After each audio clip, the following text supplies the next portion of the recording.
السلام عليكم. اليوم حابين نحن وياكم نفطر مع بعض فول مدمس غير شكل بهالمنطقة الحلوة. وهي اللي مسبحة هون عم نساويهم، دعمناهم بالدبس الرمان. وهي الفولات هون قدام مني بطنجرة الضغط اخواتي.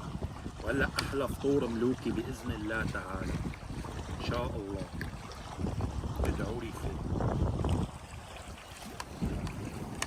بس صار معانا شغله ما كانت لا على البال ولا على الخاطر، انه نسينا نحن السمنه والمقلايه ناخذهم، فقال مضطرين نحط المسبحه زيت.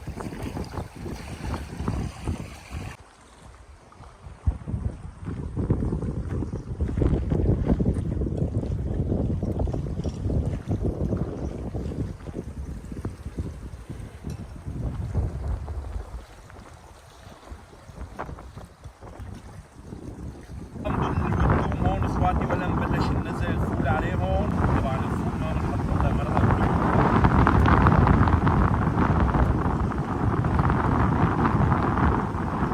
نحركهم هون منيح مع الحمضات والثومات، خليهم يتغلغلوا مع بعض.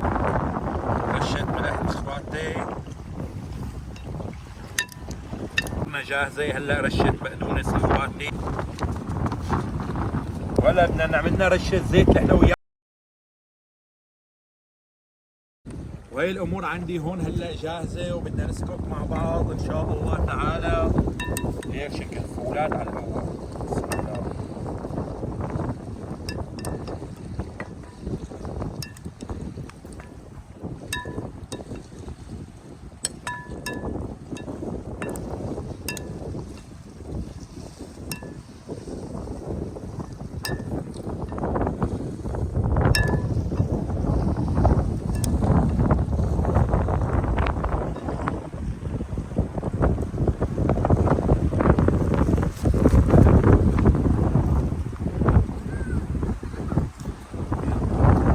وهلا حندق مع بعض الفولاد ان شاء الله تعالى.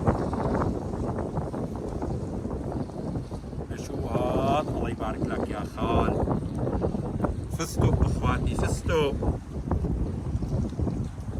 تفضلوا شرفونا. ناخذ لنا قطعة بصلة. عين عين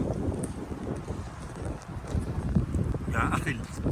الاكل برا سبحان الله لحاله بيفتح القابليه، غير وقت يكون بالبيت الواحد قدامه هالخضار وهالمي. يا عين.